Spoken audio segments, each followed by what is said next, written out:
We'll study hierarchical agglomerative clustering, commonly known as HAC, for complete link in data warehouse and mining. HAC starts with one cluster, individual item in its own cluster, and iteratively merging all the clusters until all items belong to one cluster. It follows a bottom-up approach, and pictorially dendrograms are used to represent the HAC. It follows three techniques: the single nearest distance or single linkage, complete farthest distance or complete linkage, average distance or average linkage. Let's see what these three techniques are. Single linkage, this is the distance between the closest members of the two clusters, so it will use the min distance. Complete linkage, this is the distance between the members that are the farthest apart, so it uses the max distance.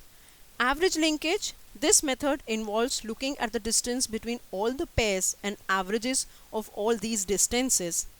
It uses the average linkage. This is also called unweighted pair group mean averaging. Before starting with the example, let's see what are dendrograms. It is a tree-like structure which represents hierarchical technique. Each individual item is known as leaf, and when these leaves combine together, it forms a cluster and it is joined at a root. A cluster at a level 1 is the merger of its child cluster at level I plus 1. Let's see how the dendrogram looks like. Here you can see 6 leaves, that is A, B, C, D, E and F. They are merged together to create clusters. A and B is merged together to form one cluster. C and D is merged together to form another cluster.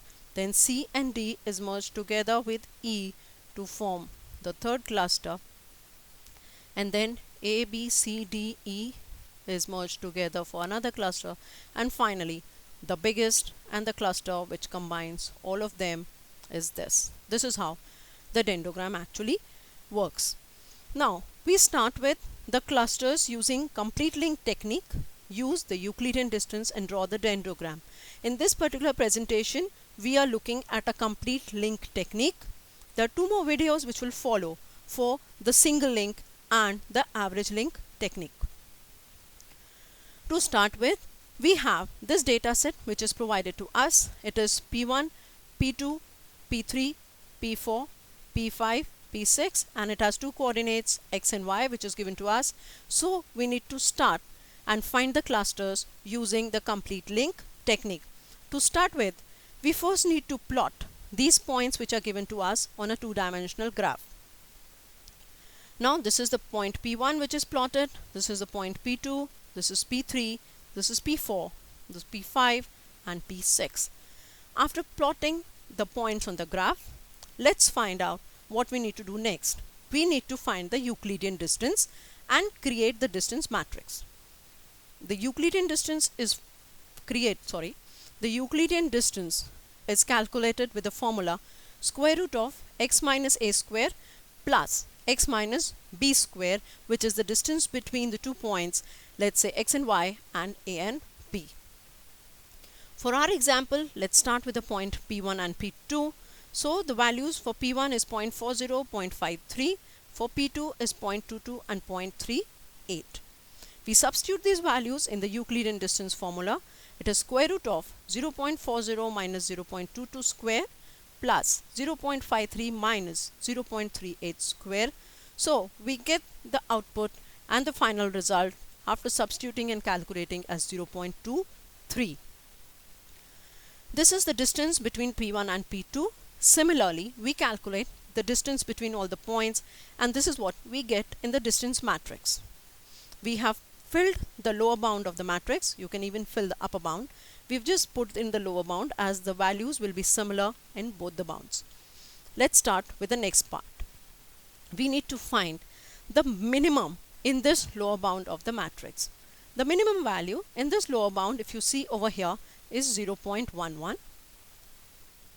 This lower bound value we get, if you see, it is P3, P6. So the first cluster is formed between P3 and P6. So next step we do is we draw the dendrogram, that is 3 and 6. the dendrogram is drawn, and on the graph we plot this cluster between 3 and 6. After we've plotted the cluster between 3 and 6, we need to recalculate the distance values. Now the distance matrix for the cluster P3 and P6, it is here, and we'll see how the distance matrix is updated. This is the formula for the complete link. It is the max of the cluster form, that is P3 and P6, to all the points. Here we'll start with the point P1 first. So the max distance between P3 and P1, you will see this is the distance matrix. So P3 over here and P1 over here, the value is 0.22, which is taken and which is written over here. Then it is P6 and P1. P6 and P1, I get the value 0.23. So 0.23. So the max of 0.22 and 0.23, so I've got 0.23. So this is the updated distance for the new cluster P3, P6 to the point P1.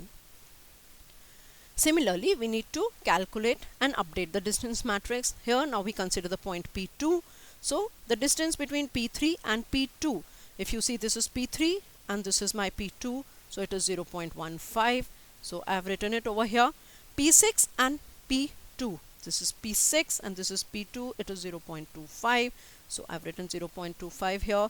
So the max of 0.15, 0.25, I get 0.25. So this is my updated distance matrix value for the new cluster P3, P6 to the point P2. Now similarly, I need to calculate for P4. So P3 to P4, you will see this is P3, this is P4, this is 0.15. It is written over here. P6 to P4, this is P6, this is my P4, 0.22. So the max of it is 0.22. Next is for the new cluster P3, P6 and the point P5. So P3 to P5, you will see this is P3, this is P5, so 0.28.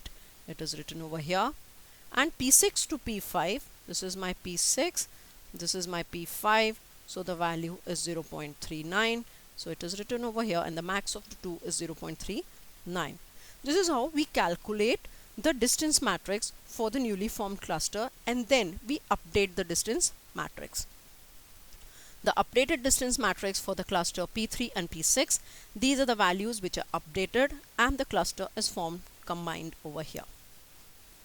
Now what do we do next? We again from this matrix now find out again the minimum value from this lower bound of the matrix. The lower bound again shows that 0.14 is the lowest value. So it is formed between the cluster P2 and P5. So we got a new cluster over here now, P2 and P5. This was my first cluster. This is my second cluster, and this is my dendrogram.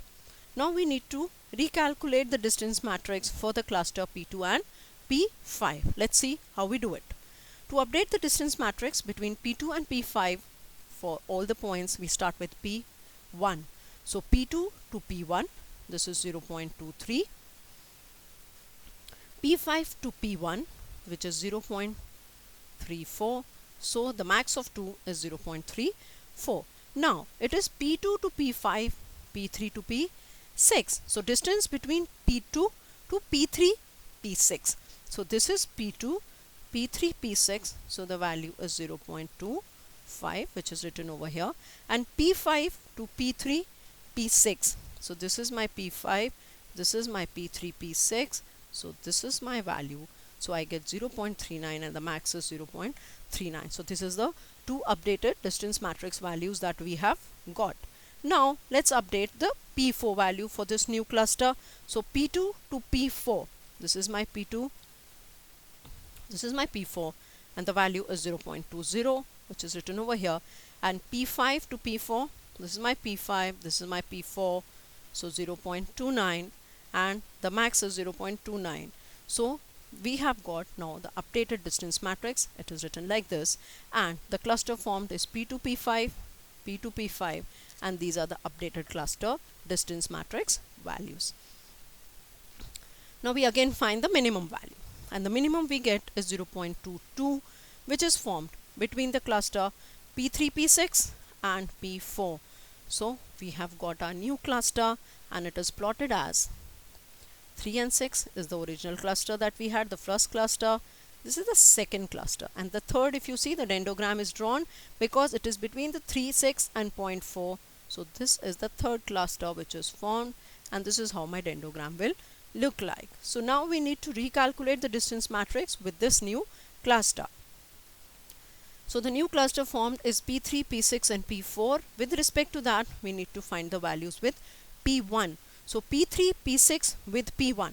So this is my P3, P6. This is my P1. So value is 0.23.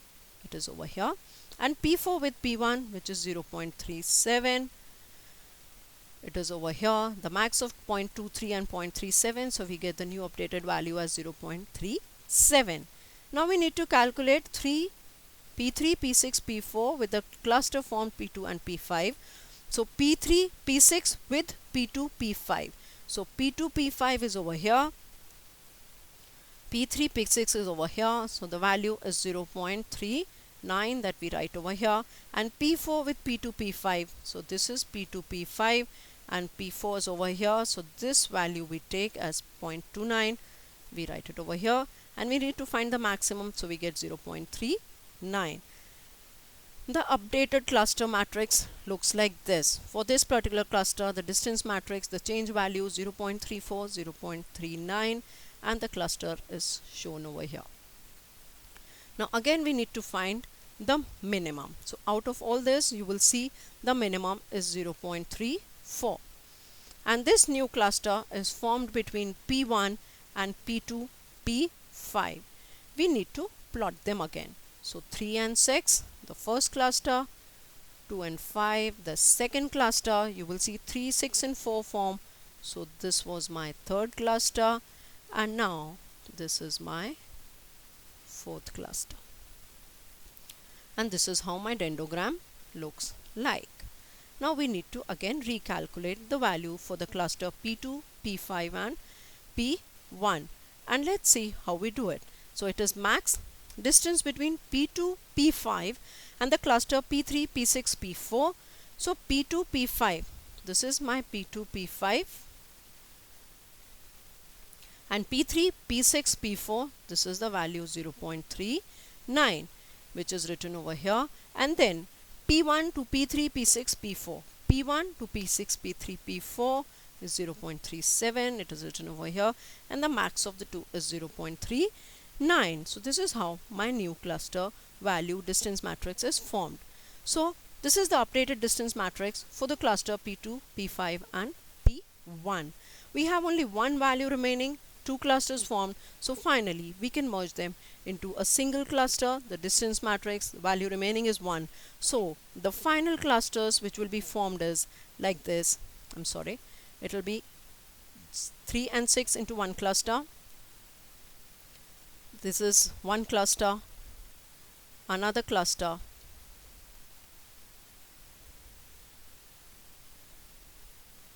these were the clusters you formed, and now all of them combined together to create one big cluster. So this is how the complete link is used to find the agglomerative clustering and give us a complete one big cluster using the HAC complete link.